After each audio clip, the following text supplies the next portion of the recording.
কলিয়াবৰৰ এটা পথত বাঁহ বান্ধি সেই পথটোৰে যাতায়াত বন্ধ কৰিবলগীয়া হৈছে, কিয়নো এই যিটো পথ মই দেখুৱাইছোঁ এয়া হৈছে কলিয়াবৰৰ হাতীবন্ধাৰ পৰা এই নপুথৰীয়া গাঁও হৈ দলাপানী সংযোগী এটা পথ।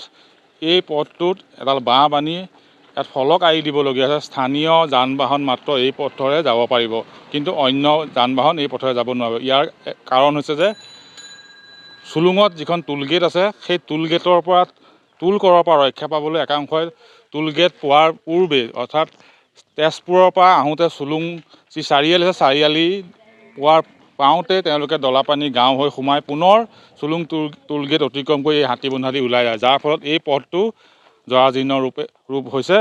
বিভিন্ন ধৰণৰ গধুৰ যান বাহন এইফালেদি যাবলৈ আৰম্ভ কৰিছিল আৰু সেয়েহে ইয়াৰ ৰাইজে ইয়াত বাঁহ বান্ধি দিছে।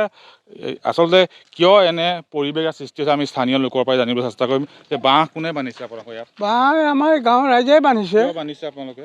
সেইটো ৰাস্তাতে যাওঁ, সিদিনা মানুহ এজন মানে বাইক লৈ গৈছে, ইফালৰ পৰা গাড়ী আহিলে এক্সিডেণ্ট হ'লেই। তাৰপিছতে এইটো এইবিলাক ক'ৰ গাড়ী আছে আমিতো ক'ব নোৱাৰোঁ। টোলগেটৰ চুলুং দি আহে এইপিনে যায় বচাবলৈ, সেইটোৱে। অৱস্থাও বেয়া হৈ গৈছে, ৰাস্তা চেচ, ৰাস্তা নাই আৰু। ইয়াৰ কাষতে আৰু এটা ৰাস্তা, সেইটো দলাপানী চাইড, সেইটোও তেনেকুৱাই। কি গাড়ী গৈছিলে একদম মানে আল্টা গাড়ী, ট্ৰেভেলাৰ, মানে যি ডাম্পাৰ চাম্পাৰ মানে ইণ্ডিকা চিণ্ডিকা চব। কাৰণ কি ইমান ধুনীয়া হাইৱে আছে? মানে কাৰণটো হ'ল আপোনাৰ এই যে টোলগেটটোৰ কাৰণে, কাৰণ সেইটো পইচা বচাবলৈ, সেইটোৱে কাৰণে। কিমান দিন হ'ল বাঁহ বান্ধি থোৱা? কিমান দিন হ'ল? নাই, আজি কেইদিনমান হ'ল বান্ধিছে। আজি 5 দিনমান হৈছে নেকি। এই ৰাস্তাটো চব গাড়ী এইফালে দি আহে? হয়, সৰু সুৰা গাড়ীবিলাক এইপিনে যায়, আকৌ কেতিয়াবা ট্ৰাকবিলাকো যায়। কিহৰ কাৰণে চলি আহিবলগীয়া? এই যে টোলগেটৰ কাৰণে, পইচা বচাবলৈ। ৰাস্তাটো শেষ হৈ গৈছে? শেষ হৈ গৈছে।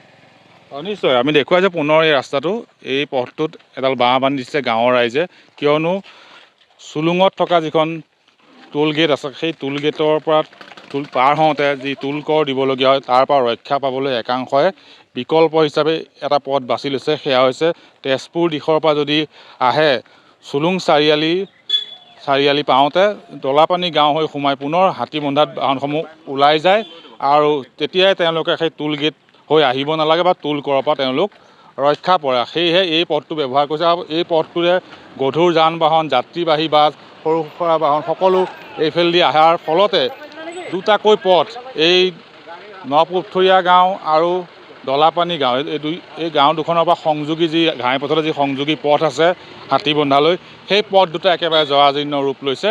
আৰু সেয়েহে ইয়াৰ ৰাইজে, এই নপুথৰীয়া গাঁৱৰ ৰাইজে এই পথটোত এডাল বাঁহ বান্ধি এই পথটোৰে যান বাহন চলাচলৰ বাবে বন্ধ কৰিছে। মাত্ৰ স্থানীয় যান বাহনে এই পথৰে যাব পাৰিব, কিন্তু দূৰণিবতীয়া যিসমূহ বাছ, ডাম্পাৰ হওক, সেই বাহনৰ চলাচল এই পথৰে বন্ধ কৰিছে, কিয়নো সেইসমূহ বাহনৰ চলাচলৰ বাবে জৰাজীৰ্ণ ৰূপ লৈছে এই পথটোৱে।